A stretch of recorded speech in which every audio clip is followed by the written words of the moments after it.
चलिए दोस्तों, आज की इस वीडियो में हम लोग विलयन के एक महत्वपूर्ण टॉपिक पर बात करने वाले हैं। आज की टॉपिक रहेगी मोलरता, मोलरता और मोल प्रभाज। इससे संबंधित कई तरह के एग्जाम में जो क्वेश्चन करे जाते हैं उन सारी बातों को आज की इस वीडियो में हम लोग समझेंगे। तो सबसे पहले हम लोग समझते हैं मोलरता, उसके बाद जानेंगे मोलरता, उसके बाद जानेंगे मोल प्रभाज या मोल अंश क्या होता है। उन सारी बातों को मतलब आज की इस वीडियो में हम लोग जानेंगे। देखिए, सबसे पहले समझिए मोलरता क्या होता है।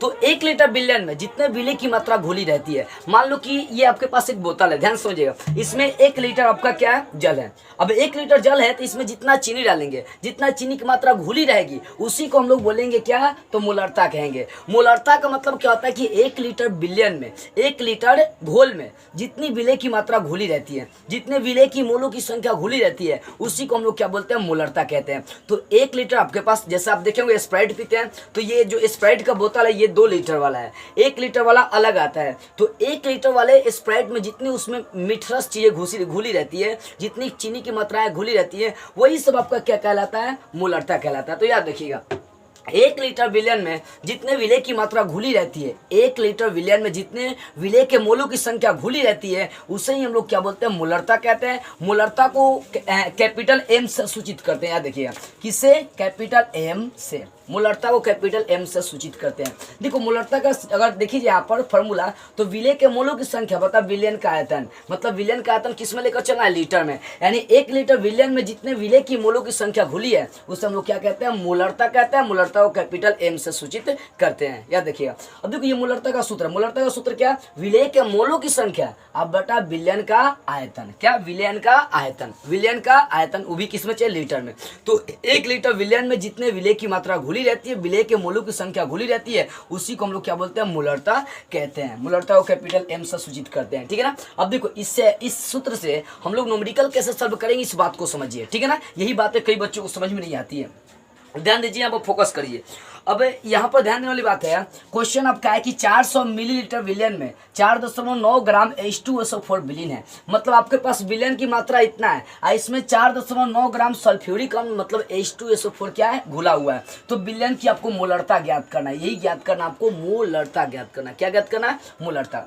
अब देखो, सबसे पहली बात है कि सूत्र पर फोकस करना। सूत्र में क्या क्या चाहिए आपको, विलय के मोलों की संख्या चाहिए। तो यहाँ पर तो मोलों की संख्या आपको नहीं दिया है, आपको सिर्फ यहाँ पर नीचे आयतन चाहिए। तो आयतन पूरा दिया कि 400 मिलीलीटर, आपको विलय की मोलों की संख्या चाहिए। तो क्या घुला हुआ है, H2SO4। तो H2SO4 में कितने मोलों की संख्या होगी वो निकाल लेते हैं। तो इसके लिए सबसे पहले इसका अनुभार निकालेंगे कि H2SO4 का भार कितना होता है। उसके लिए आपको उसका द्रव्यमान याद होनी चाहिए। तो चलिए, सबसे पहले हम लोग क्या करेंगे, क्योंकि यही घुला है ना, तो इसके मोलों की संख्या में निकालनी होगी। यहाँ पर नमक घुला हुआ है, तो यहाँ पर नमक का क्या करेंगे, अनुभार निकालेंगे, नमक का यहाँ पर उसका द्रव्यमान निकालेंगे, अनुभार निकालेंगे। चलिए निकालते हैं। यहाँ पर फोकस करिएगा, H2SO4 विलीन है, तो सबसे पहले उसी का निकालेंगे अनुभार। H2SO4 का अनुभार, अनुभार का मतलब जो अणु है इसका वजन कितना होगा उसका वो निकाल रहे हैं, अनुभार। H2SO4 का अनुभार कितना होगा, ध्यान देखिए। हाइड्रोजन का परमाणु द्रव्यमान कितना होता है, भार कितना होता है, 1 होता है। और हाइड्रोजन की मात्रा देख सकते हैं कितनी है, 2 हाइड्रोजन है, तो इसमें 2 से गुना कर देंगे। प्लस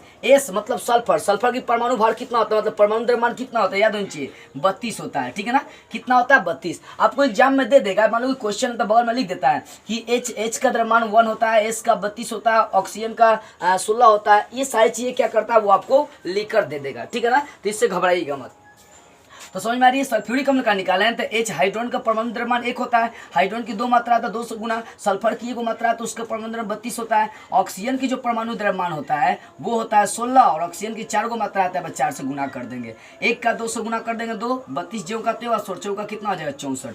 तो ऐड कर देंगे तो ये हो जाएगा 98 ग्राम लेकर चलिए। इसका मतलब सल्फ्यूरिक अम्ल का जो भार होगा, क्योंकि यही सल्फ्यूरिक अम्ल घुला हुआ है H2SO4 का जो भार होगा वो कितना हो जाएगा, 98 ग्राम। अब हमें मोलों की संख्या निकालना। देखो, विलय की यदि मोलों की संख्या निकालना हो तो उसके लिए आपको क्या करना पड़ेगा, यहाँ पर फोकस करिए। तो इसलिए यहाँ पर लिख देते हैं, इसलिए विलय के मोलों की संख्या, इसलिए विलय के मोलों की संख्या। तो विलय की मोलों की संख्या के लिए क्या करेंगे, आपको जो H2SO4 जितना दिया है, ठीक है ना, और आपका जो अनुभार है, इसका मतलब यहाँ पर लिख देंगे, यहाँ पर जितना आपको मात्रा दिया हुआ है, तो यहाँ पर जितना भी आपको मात्रा दिया हुआ है H2SO4 का, उससे उसको जो ना डिवाइड कर देंगे किससे, जो सल्फ्यूरिक अम्ल का भार निकाले हैं। ठीक है। तो इसके लिए काम करते हैं, जो विलेय की यदि मोलों की संख्या निकालना हो तो इसका सूत्र हम लोग अप्लाई करेंगे मात्रा बटा अनुभार, मात्रा बटा अनुभार सूत्र लगा देंगे। देखो इसके लिए क्या है कि सल्फ्यूरिक अम्ल का मोलों की संख्या निकालना है, आपको जो विलेय है जो घुला हुआ उसके यदि मोलों की संख्या निकालना है तो उसके लिए आप क्या करेंगे, जो मात्रा दिया हो उसमें अनुभार से भाग लगा देंगे। तो सल्फ्यूरिक अम्ल का मात्रा आपको 4.9 दिया है, इसका अनुभार कितना निकालनी है, आप 98 निकालनी है। चलिए इसका क्रिया करते हैं। ध्यान दीजिए, मात्रा आपको दिया है 4.9 ग्राम, अनुभार आ गया 98 ग्राम। तो सबसे पहले ग्राम से ग्राम कटिस हो जाएगा, यहाँ पर काटते हैं। देखो भाई सबसे पहले दशमलव हटा देंगे तो एक नीचे क्या बैठेगा, एक बैठेगा, और दशमलव के बाद एक अंक है तो एगो जीरो बैठा देंगे, दशमलव उड़ाने आती है ना। अब ये 49 हो गया, ध्यान दीजिए क्या हो गया, 49 हो गया, 4 दशमलव उड़ा दिए तो 49 ना हो गया। यहाँ पे एक बार लिख देते हैं, ऊपर 49 अब बटा यहाँ पर 98 गुना हो जाएगा 10 हो जाएगा, ठीक ना, 98 गुना 10, ये 49 एकम 49 और 49 दूना 98, यानी एक बटा ये बच गया 20, ठीक है ना। एक 2 गुना 10 10 गुना कितना हो जाएगा 20, यानी जो मोलों की संख्या आ गई वो कितनी आ गई, 1/20 आ गई। हमें ये नहीं निकालना है, मेन बात ये थी कि मोलों की संख्या कैसे निकालना। तो मोलों की संख्या निकालना है, देखो बताए थे कि सबसे पहले जो दिया उसका अनुभार निकालिए और उसके बाद वहां पर विलेय की मोलों की संख्या निकालने के लिए सूत्र लगे मात्रा बटा अनुभार। तो मात्रा आपको 4.9 दिया था, अनुभार आप 98 निकालने क्रिया कर दिए तो 1/20 आ गया। अब हम निकाल लेंगे यहाँ से, क्या निकालेंगे, मोलरता। क्या निकालेंगे, मोलरता।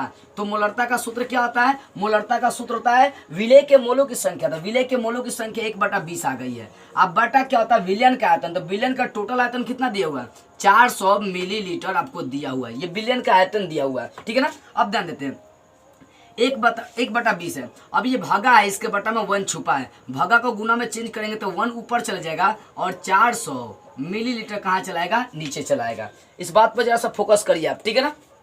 अब इसके बाद बताइए कैसे क्रिया करना है, समझिए इस बात को, ध्यान से समझिएगा। यहाँ पर देखो 1/20 है तो 1/20 आगुना है, मिली को हटाएंगे ना तो ऊपर 1000 चला जाएगा, ठीक है ना, क्योंकि इसको सिर्फ लीटर में ही रखना। मिली 1 मिली का मान कितना होता है, 1 मिली का मान 10⁻³ होता है, ठीक है ना, मतलब 1/1000 होता है। अब सोचो 1/1000 है तो 1000 यहाँ पर 1/1000 करेंगे तो 1000 उलट के ऊपर चला जाएगा। तो मिली को हटा देंगे तो ऊपर 1000 चलाएगा और नीचे कितना रह जाएगा आपका 400 रह जाएगा, ठीक है ना।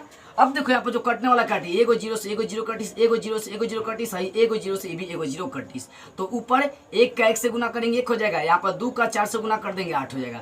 अब भाग लगा दीजिए तो दशमलव बैठाना पड़ेगा, पहले आप जीरो बैठा दीजिए, 0.8 से भाग लगाएंगे, दशमलव बैठाएंगे तो जीरो बैठेगा, 8 दूना 16, दशमलव बैठाएंगे 0 तो 8 एकम 8, फिर 2, 8 दूना 16, 8 पचे 40, यहाँ पर लगा देंगे क्या करेंगे, कैपिटल M लगा देंगे। तो ये आपका मोलरता निकल गया। क्या किया मैं यहाँ पर डिवाइड कर दिया, और डिवाइड करने का मतलब समझना, 1/8 है तो उसको भाग लगा दिया हो, 1/8, 1 में 8 से भाग लगेगा, आपका 0.125 आएगा। ये कैपिटल M लगाने का मतलब ये क्या निकाले, मोलरता निकाले हैं। इस बात पर ध्यान दीजिएगा। तो क्या किया है, ध्यान से समझिए, ये कोई हार्ड चीज़ें नहीं है। सबसे पहली बात है जो घुला हुआ है उसका अनुभार निकालेंगे और उसके बाद उसी के मोलों की संख्या निकालेंगे। मोलों की संख्या के लिए मात्रा बटा अनुभार लगाएंगे, मात्रा दिया अनुभार से भाग कर देंगे, आ जाएगा मान। मोलरता का क्या करेंगे, फॉर्मूला लगाएंगे, विलेय के मोलों की संख्या बटा विलयन का आयतन। तो विलेय की मोलों की संख्या के बाद 1/20 था तो 1/20, अब भाग लगा दिए 400 से, मिली हटा दी 1000 ऊपर चला गया, क्रिया कर दिया, आपका आ गया मोलरता। एक और समझिए, अभी इस बात में आपको नहीं समझ में आई हो तो इस क्वेश्चन को ध्यान से समझ लीजिए, आपको सारी बातें समझ में आ जाएगी। देखो यहाँ पर क्या NaCl है, क्या है, नमक है। नमक का सूत्र क्या होता है, तो NaCl होता है। बोला है कि 5.85 ग्राम NaCl आपका क्या है, घुला हुआ है, कितना, 5.85 ग्राम जो है ना NaCl घुला हुआ है, ठीक है। अब समझिए, अब यहाँ पर NaCl का क्या निकालेंगे, सबसे पहले अनुभार निकालेंगे, NaCl का अनुभार, NaCl का अनुभार। तो NaCl का अनुभार तो N है, मतलब सोडियम होता है, सोडियम का भार कितना होता है, 23 होता है, ठीक है ना, सोडियम का भार कितना होता है, 23 होता है। और Cl क्लोरीन का जो भार होता है वो होता है 35.5 होता है। दो ही ना चीज़ें यहाँ पर। तो Na का परमाणु भार कितना हो गया, 23, और Cl का परमाणु भार 35.5 होगा। याद देखिएगा, जब भी आपको एग्जाम में न्यूमेरिकल देगा ना तो जो भी घुला रहेगा उसका परमाणु द्रव्यमान दे देता है, ठीक है ना। तो 23 और 35.5 जोड़ेंगे तो 58.5 ग्राम ये आ जाएगा, ठीक है ना। तो ये NaCl का अनुभार निकल गया। जब NaCl का अनुभार निकल गया तो इसके मोलों की संख्या निकाल देंगे, मतलब इसमें विलेय आपका NaCl है तो NaCl के मोलों की संख्या निकाल दीजिए, ये ना था कि अनुभार निकाल दिए, फिर वहाँ पर मोलों की संख्या निकाल देंगे। तो NaCl के लिख देंगे यहाँ पर मोलों की संख्या, मोलों की संख्या। तो NaCl के मोलों की संख्या निकालने के लिए सूत्र आप अप्लाई कर देंगे, बताए थे, मात्रा अब बटा क्या लगा देंगे, भार। अब मात्रा कितना आपका दिया हुआ है तो 5.85। अब बटा अनुभार, अनुभार कितना है आपका तो अनुभार है 58.5। अब ध्यान दीजिए 5.85 का पढ़ा 10 बार पढ़ देंगे तो यही वाला आपका आ जाएगा। तो ये 10 बार में आपका जो है ना कट जाएगा, ठीक है ना। तो ये आ गया 1/10। क्या आ गया 1/10। ये क्या निकल गया NaCl के मोलों की संख्या। बस यही आपको निकालना है, मोल की संख्या निकल गया, समझिए कि आपका मोलरता निकल गया। तो NaCl का अनुभार निकाल दिए, पहले जो भी मात्राएं घुली होंगे उसका अनुभार निकालना, फिर मोलों की संख्या निकालना है। उसके बाद आपका सूत्र लगा देना है, किसका लगाना है, मोलरता का सूत्र लगा देना है। तो मोलरता बराबर सूत्र होता है विलेय के मोलों की संख्या है। तो विलेय के जो विलेय NaCl है उसकी मोलों की संख्या 1/10 आ गई। और विलयन का आयतन यहाँ पर कितना दे हुआ 500 मिलीलीटर। अब 1/10 जो कहते हो चलिए भगा है, इसके बटा में 1 छुपा है, भगा है तो गुना में चेंज करेंगे, एक ऊपर चलाएगा, अब 500 नीचे चलाएगा आपका, ठीक है। 500 मिलीलीटर यहाँ पर लिख सकते हैं। अब इस बात पर फोकस करते हैं 1/10। अब यहाँ पर बताते मिली हटाएंगे तो ऊपर 1000 चला जाएगा, 1000 अब बटा चलाएगा 500, ठीक है। ये 0 से 0 कटिस, एगो 0 से एगो 0 कटिस, एगो 0 से एगो 0 कटिस, तो ऊपर 1 और नीचे 1 का 5 से गुना करेंगे 5 हो जाएगा। भाग लगा देंगे तो 0.2 कैपिटल M लगा देंगे, मतलब ये क्या निकल गया आपका मोलरता निकल गया। तो ऐसे निकालना आपको मोलरता। मोलरता कैसे निकालना है, सबसे पहली बात है आपको फोकस करना है यहाँ पर कि जो मोल घुला हुआ है, जो मतलब जो विलेय की मात्रा है उसका अनुभार निकालना है, फिर उसका मोलों की संख्या निकालना है। मोलों की संख्या निकालने के लिए सूत्र लगाए मात्रा बता अनुभार। मात्रा आपको कितना दे हुआ, अनुभार कितना लगेगा, दोनों को भाग निकाल देंगे, मोलों की संख्या निकल जाएगी। फिर मोलरता का सूत्र लगा देना है, मोलों की संख्या बटा विलयन का आयतन, उसको डिवाइड करिए, क्रिया करिए, आपकी मोलरता निकल जाएगी। तो मोलरता आपको बेटर से समझ में आ गई होगी। अब चलते हैं हम लोग मोललता की ओर। ये मोलरता था, अब देखेंगे मोललता, ठीक है। अब देखते हैं मोललता के बारे में। अभी तक आप जान गए मोलरता क्या होती है, अब जानते हैं मोललता। अभी मोललता हम लोग जानते हैं जिसको कैपिटल M से सूचित कर रहे थे। अब देखते हैं हम लोग मोललता। देखो बुआ, सबसे पहली बात आप ये समझ लो कि जो मोललता होती है उसको स्मॉल m से सूचित करते हैं, ठीक है ना। दोनों एक दूसरे से टच करते हैं, दोनों का न्यूमेरिकल एक ही टाइप का बनता है, थोड़ा सा डिफरेंट पड़ता है, इस बात को पहले आप समझ लीजिए, ध्यान दीजिएगा। तो आप मोलरता का डिफिनेशन ये पढ़े थे अभी मोलरता का कि 1 लीटर बिलियन में जितनी विलेय की मोलों की संख्या घुली रहती है उसे मोलरता कहते हैं। लेकिन अब 1 लीटर नहीं 1 kg विलायक में, विलायक किया यहाँ पर ध्यान दीजिए, उसमें बिलियन किया है तो बिलियन का आयतन लीटर में था, यहाँ पर विलायक का आयतन आपको चलना है कि जो जल की मात्राएं हैं उसकी मात्रा लेकर चलना है। तो 1 लीटर 1 kg विलायक में जितनी विलेय की मोलों की संख्या घुली होगी उसे ही हम लोग क्या बोलते हैं, उससे बोलते हैं मोललता। तो यहाँ पर विलायक को 1 kg लेकर चलना है और 1 kg विलायक में जितनी मोलों की संख्या घुली होगी उसे ही हम लोग क्या कहते हैं, उसे ही हम लोग कहते हैं मोललता कहते हैं। मोललता को हमेशा हम लोग किससे सूचित करते हैं, स्मॉल m से सूचित करते हैं। यहाँ पर भी मोलरता कर लेते हैं क्योंकि देखिए दोनों चीजें एक दूसरे से संबंधित है, थोड़ा सा डिफरेंट पड़ता है। वो 1 लीटर आयतन विलयन था, ठीक है ना। यहाँ पर 1 kg जो आपका यहाँ पर जो 1 kg विलायक है उसमें जितने विलेय की संख्या घुलेगी उससे हम लोग क्या कहेंगे, मोललता कहते हैं। मोललता को स्मॉल m से सूचित करते हैं। मोललता का जो सूत्र होगा, मोललता का जो सूत्र निकलेगा आपको हो जाएगा विलेय के मोलों की संख्या अब बटा विलायक का आयतन, किसमें लेकर चलना है, केजी में। तो 1 kg विलायक में जितने विलेय की संख्या घुल जाएगी, 1 kg विलायक में जितने विलेय की संख्या घुली होगी उससे हम लोग क्या कहेंगे, मोललता कहते हैं। क्या कहते हैं, मोललता कहते हैं। मोललता को स्मॉल m से सूचित करते हैं। ध्यान देने वाली बात है, दोनों में थोड़ा सा डिफरेंट है। दोनों में थोड़ा सा डिफरेंस क्या है, तो उसमें 1 लीटर बिलियन का आयतन था। 1 लीटर बिलियन के आयतन में जितने विलेय की मात्रा घुली थी उससे हम लोग मोलरता कहते हैं। और दूसरी बात है, मोलरता को कैपिटल M से सूचित करते हैं। लेकिन मोललता में 1 kg विलायक में, विलायक का मतलब जो जल की मात्राएं हैं, 1 kg विलायक में जितनी विलेय की मात्रा घुली है उससे हम लोग कहेंगे मोललता। और मोललता को स्मॉल m से सूचित करते हैं। मोललता का सूत्र उसी टाइप का चलेगा, बशर्ते यहाँ पर विलायक का आयतन kg में लेकर चलना है। तो विलेय के मोलों की संख्या बटा विलायक का आयतन किस में लेकर चलेंगे, kg में। अब देखो अभी हम लोग 2 न्यूमेरिकल मोलरता निकाले थे, ठीक है ना। अब इसी में हम लोग मोललता निकालते हैं। मोलरता निकल चुका, अब निकालते हैं मोललता, इसी का मोललता, ठीक है ना। यहाँ भी निकाल लेते हैं हम लोग मोललता। तो सेम निकालना आपको, बस सेम।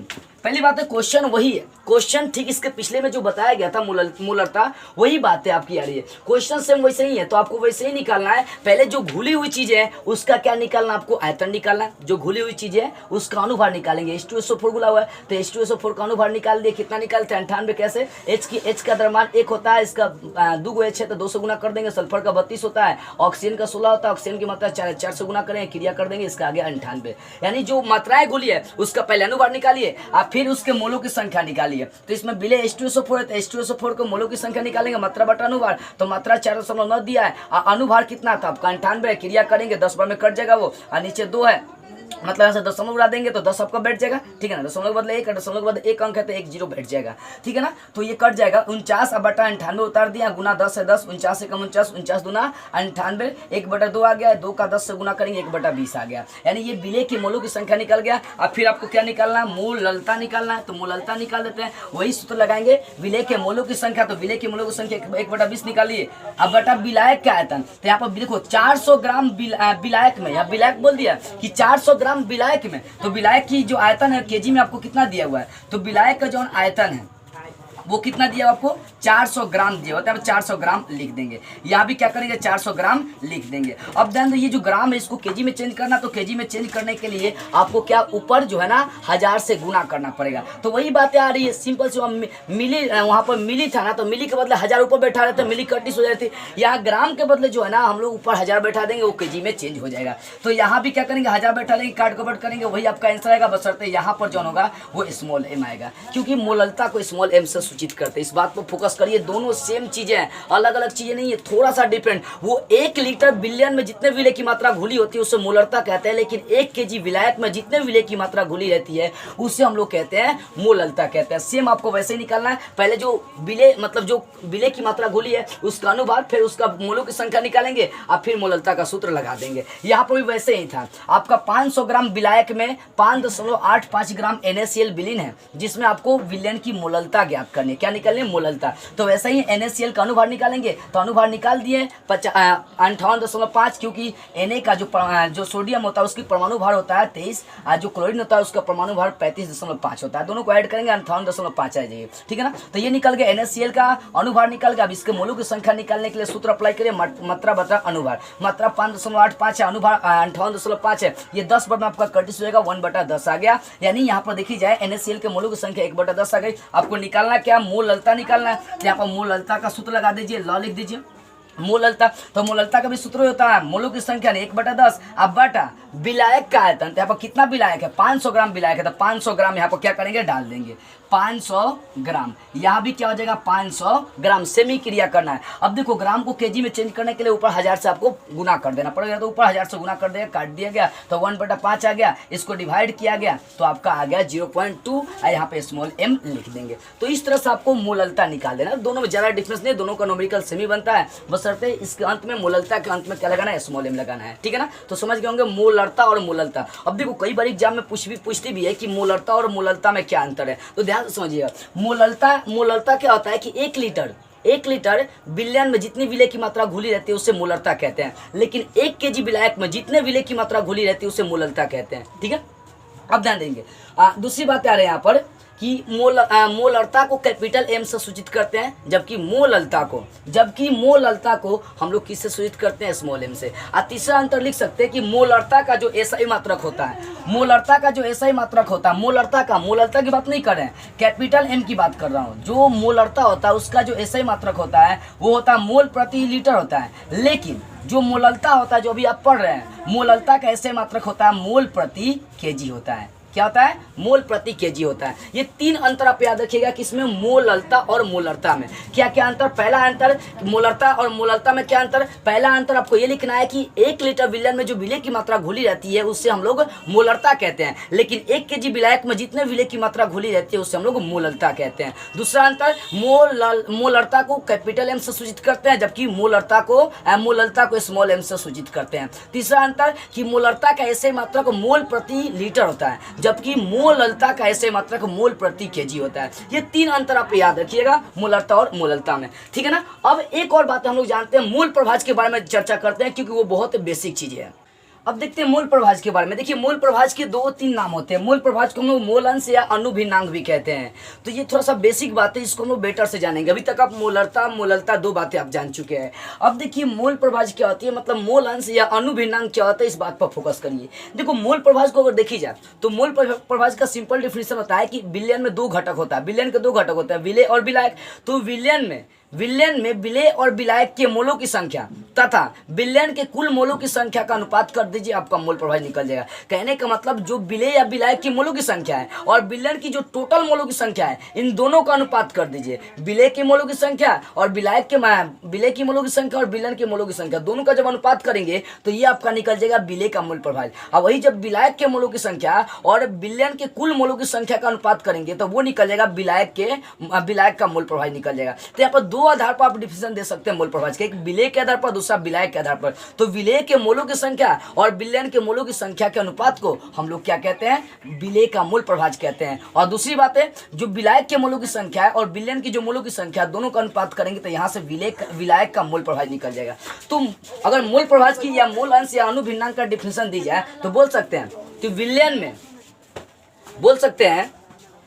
में विलेय चाहे विलायक के मोलों की संख्या और विलयन में कुल मोलों की संख्या का अनुपात को मोल प्रभाव या अनुभिन्नांक या मोल अंश कहते हैं। ठीक है, तो किसी भी विलयन में विलेय और विलायक दोनों के मोलों की संख्या, विलेय और विलायक दोनों के मोलों की संख्या और विलयन में कुल मोलों की संख्या के अनुपात को हम लोग क्या कहते हैं, मोल प्रभाव या मोल अंश कहते हैं। ठीक है, अब एग्जाम्पल के आधार पर समझते हैं। मान लीजिए कि आपके पास कोई विलयन है, अब कोई विलयन है उसमें विलेय के मोलों की संख्या n है और विलायक के मोलों की संख्या कैपिटल N है, स्मॉल n विलेय का और कैपिटल N क्या हो गया, विलायक का। अब यहाँ पर टोटल विलेय के मोलों की संख्या निकालना है तो दोनों को जोड़ देंगे, विलेय और विलायक के मोलों की संख्या, तो टोटल आपका निकल जाएगा विलेय और विलायक के मोलों की संख्या। ठीक है, अब एक एक का मोल प्रभाव निकालेंगे, विलेय का मोल प्रभाव निकालेंगे तो विलेय का मोल प्रभाव का डिफिनेशन होता है कि विलेय के मोलों की संख्या बटा विलयन का कुल मोलों की संख्या। तो विलेय की मोलों की संख्या n ली है, अब विलयन के कुल मोलों की संख्या n प्लस n हो गया है, small n plus capital N। तो ये आपका स्मॉल n बटा small n plus capital N, ये जो आपका अनुपात आ गया विलेय का मोल प्रभाव हो गया।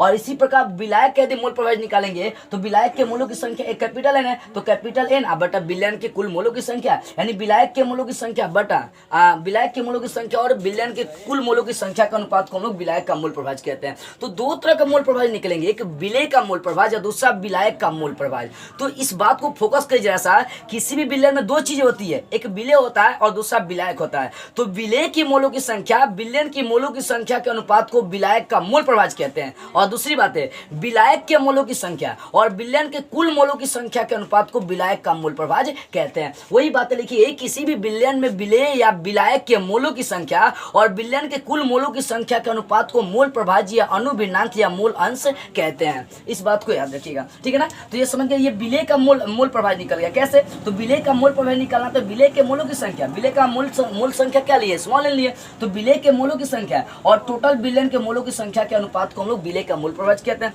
यदि विलायक का मोल प्रभाव निकालना हो तो विलायक के मोलों की संख्या और विलयन में कुल मोलों की संख्या के अनुपात को हम लोग क्या कहेंगे, विलायक का मोल प्रभाव कहते हैं। ठीक है, अब देखो विलेय का मोल प्रभाव और विलायक का मोल प्रभाव दोनों को आप जोड़ देंगे ना, जोड़ देने के बाद ये एक बार में कट जाएगा। आप जोड़ कर देखिएगा इसको, ठीक है ना, तो जोड़िएगा इसको तो एक बार में कट जाएगा। इसका मतलब कि विलेय और विलायक के मोलों का मोल प्रभाव का योगफल एक होता है। या एक बात यहाँ से ध्यान दीजिएगा, ऑब्जेक्टिव में कई बार क्वेश्चन कर सकता है कि विलेय का मोल प्रभाव का मान कितना आता है। तो याद रखिएगा, विलेय का मोल प्रभाव का मान हमेशा एक से कम होता है, वो विलेय हो चाहे विलायक हो। विलेय या विलायक क्योंकि दोनों का योगफल एक होता है, अगर एक का मान निकालेंगे तो एक से हमेशा कम आएगा इसका मान। मैं अभी एक न्यूमेरिकल आपको बनाकर इस पर दिखा रहा हूं। तो विलेय या विलायक के मोल प्रभाव का मान हमेशा एक से कम आएगा, एक से अधिक नहीं आ सकता है क्योंकि दोनों का योगफल ही एक होता है। आप इन दोनों को जोड़ कर देखिए, विलेय का मोल प्रभाव और विलायक का मोल प्रभाव दोनों को ऐड करके देखिए कितना बार में कट जाएगा, वो एक बार में कट जाएगा। ठीक है ना, चलिए मैं ऐड करके आपको दिखा देता हूँ, इन दोनों को जोड़कर दिखा देता हूँ साइड में, समझिएगा। स्मॉल n अब बटा small n plus capital N जोड़ना है, किससे, विलायक से जोड़ना है आपको। तो कैपिटल N बटा small n plus capital N। अब देखो लसा सेम है तो ऊपर वाला भाग तो ज्यों करते हो जुड़ जाएगा, n प्लस n, नीचे भी वही n प्लस n है, एक बार में कट गया आपका, कितना आ गया, एक आ गया। तो ये विलायक के मोलों की संख्या और ये विलेय के मोलों की संख्या और ये विलायक के मोलों की संख्या का जो योगफल है, सॉरी ये विलेय का मोल प्रभाव और विलायक का मोल प्रभाव दोनों का योगफल कर दिया तो मान कितना आ गया, एक आ गया। एक का सोचो मान निकालना होगा तो इसको इधर लाएंगे ना भाई तो घट जाएगा वो एक से कम। इसी कारण से से याद रखिएगा कि विलेय का मोल प्रभाज हमेशा 1 से कम होता है और विलायक का भी मोल प्रभाज हमेशा 1 से कम होता है और दोनों का योगफल हमेशा क्या आता है, 1 आता है। ये मोटा मोटी बात है कि विलयन में विलेय और विलायक के मोल प्रभाज का योगफल जो होता है हमेशा 1 होता है, चाहे 1 आता है। ठीक है, तो इस तरह से आप समझ गए हो मोल प्रभाज कैसे निकालते हैं। तो मोल प्रभाज के लिए 2 तरह का मोल प्रभाज, विलेय का मोल प्रभाज, विलायक का मोल प्रभाज। तो विलेय के मोलों की संख्या और विलयन का मोलों की संख्या के अनुपात को हम लोग विलेय का मोल प्रभाज कहेंगे और विलायक के मोलों की संख्या और विलयन के मोलों की संख्या के अनुपात को विलायक का मोल प्रभाज कहते हैं। ठीक है, अब एक न्यूमेरिकल इस पर देखिए, न्यूमेरिकल आप कैसे बनाएंगे। क्वेश्चन है कि 90 ग्राम H2SO मतलब 90 ग्राम H2O में 90 ग्राम जल में 80 ग्राम कास्टिक सोडा यानी NaOH घुला हुआ है। तो बताना है कि H2 और NaOH का मोल प्रभाज या मोल अंश या अणु भिन्नांक क्या होगा, ये आपको निकालना है। जबकि द्रव्यमान सबका दिया है, सोडियम का द्रव्यमान 23 दिया, ऑक्सीजन का द्रव्यमान 16 दिया और हाइड्रोजन का द्रव्यमान 1 दिया। तो इसके लिए क्या करेंगे, क्योंकि सबका निकालना है ना मोलों की संख्या, तो हम लोग जल का भी मोलों की संख्या निकालेंगे, NaOH का भी मोलों की संख्या निकालेंगे। अभी मोलरता और मोललता में क्या कर रहे थे, जो विलेय की मात्रा घुली हुई थी सिर्फ उसी का मोलों की संख्या निकाल रहे थे, लेकिन यहाँ पर तो 2 तरह का ना मोलरता होता है। आज दोनों का मोल प्रभाज आपको निकालना है, H2O का भी और कास्टिक सोडा NaOH का भी मोल प्रभाज निकालना है। तो सबसे पहले दोनों का क्या निकाल लेते हैं हम लोग, मोलों की संख्या निकाल लेते हैं। चलिए निकालते हैं। तो यहाँ पर ध्यान देंगे H2O का पहले अनुभार निकालेंगे, फिर इसका मोलों की संख्या, फिर NaOH का अनुभार निकालेंगे, फिर इसकी मोलों की संख्या, उसके बाद आपका सिंपली बन जाएगा। तो निकाल लेते हैं यहाँ पर H2O का अनुभार, H2O का अनुभार। तो ध्यान दीजिएगा हाइड्रोजन का परमाणु भार 1 होता है, इसकी मात्रा 2 है। ऑक्सीजन का 16 होता है, तो यहाँ पर 16 लिख देंगे। तो 1 का 2 से गुना करेंगे तो आज 16 जोड़ देंगे कितना, 18 ग्राम हो जाएगा। ठीक है ना, तो H2O का अनुभार, H2O का अनुभार निकल गया। तब H2O का क्या निकालते हैं, H2O की मोलों की संख्या निकालते हैं, H2O की मोलों की संख्या। तो मोलों की संख्या का सूत्र बता दिए थे, मात्रा बटा अनुभार, मात्रा बटा अनुभार। तो मात्रा कितना है H2O की, H2O की मात्रा आपको दिया हुआ है 90 ग्राम। ठीक है ना, 90 ग्राम। अब बटा अनुभार, अनुभार कितना आपको, अनुभार इसका कितना निकाले, 18 ग्राम। तो ग्राम से ग्राम के लिए 18 × 5 = 90 हो गया, यानी आ गया यहाँ पर 5, यानी H2O के मोलों की संख्या कितनी निकल गई, 5 निकल गई। अब निकालते हैं NaOH की, जो भी मतलब इसमें विलेय और विलायक है सबका मोलों की संख्या निकालना पड़ेगा। अब चलते हैं, अब निकालते हैं NaOH का अनुभार निकालते हैं, NaOH का अनुभार। तो Na का मतलब सोडियम होगा, सोडियम का भार कितना है आपका दिया हुआ 23 और यहाँ पर O का भार कितना होता है 16 होता है और हाइड्रोजन का भार कितना होता है 1 होता है। यहाँ पर 23, 16 और 1 जोड़ देंगे कितना से 23, 16, 39, 1 हो जाएगा, ये 40 ग्राम हो जाएगा। ये अनुभार निकल गया। तो इसकी भी मोलों की संख्या निकाल लेते हैं, NaOH की मोलों की संख्या। तो मोलों की संख्या निकालने के लिए मात्रा अब बटा क्या करना है, अनुभार, मात्रा बटा अनुभार। तो मात्रा कितना दिया हुआ है NaOH की, 80 ग्राम दिया हुआ है मात्रा, और साथ में इसका अनुभार कितना निकालने हैं, 40 ग्राम निकालने हैं। तो ग्राम से ग्राम के लिए 40 दूना कितना हो जाएगा 80, यानी ये जो आ गया 2 आ गया। तो H2O की मोलों की संख्या आपका आ गया 5 और यहाँ पर NaOH की मोलों की संख्या कितना आ गया 2 आ गया। तो बिलियन, यहाँ पर जो बिलियन बनेगा, बिलियन का कुल मोलों की संख्या निकाल लेते हैं, इसलिए क्योंकि कुल आपको चाहिए, इसलिए बिलियन के कुल मोलों की संख्या। तो कुल मोलों की संख्या क्या क्या है आपका, जल है और क्या NaOH है। तो यहाँ पर दोनों को जोड़ देंगे, कुल मोलों की संख्या 5 और 2 आ गया। तो 5 2 कितना हो जाएगा 7, यानी यहाँ पर बिलियन के कुल मोलों की संख्या कितनी हो गई 7 हो गई। तो यहाँ पर पहले जो भी चीजें दिया हुआ विलेय और विलायक सबके मोलों की संख्या निकालेंगे, फिर कुल मोलों की संख्या निकालेंगे और कुल मोलों की संख्या निकालने के बाद एक एक का मोल प्रभाज निकाल देंगे। अब चल देते हैं, एक एक का निकालिए। H2O का मोल प्रभाज, H2O का मोल प्रभाज।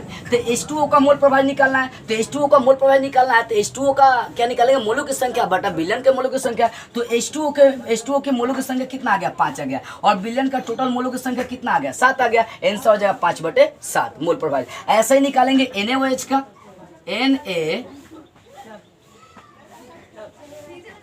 NaOH का मोल प्रभाज, NaOH का मोल प्रभाज। तो NaOH का मोल प्रभाज निकालना है, तो NaOH का मोलों की संख्या बटा बिलियन के मोलों की संख्या।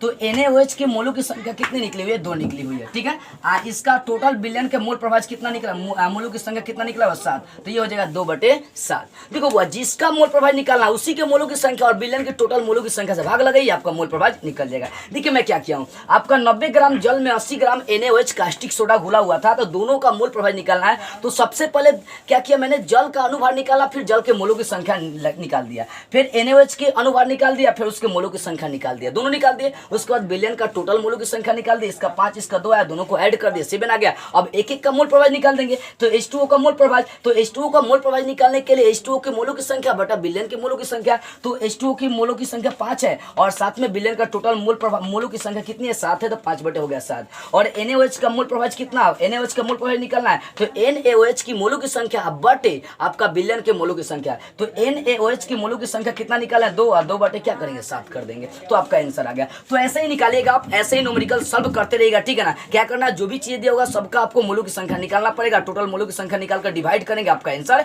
सबका निकल जाएगा। तो बस ये बात आपको बेटर से समझ में आ गई होगी। तो बस आज की इस वीडियो में इतना ही, अगले वीडियो में हम लोग नई टॉपिक को स्टार्ट करते हुए फिर मिलेंगे।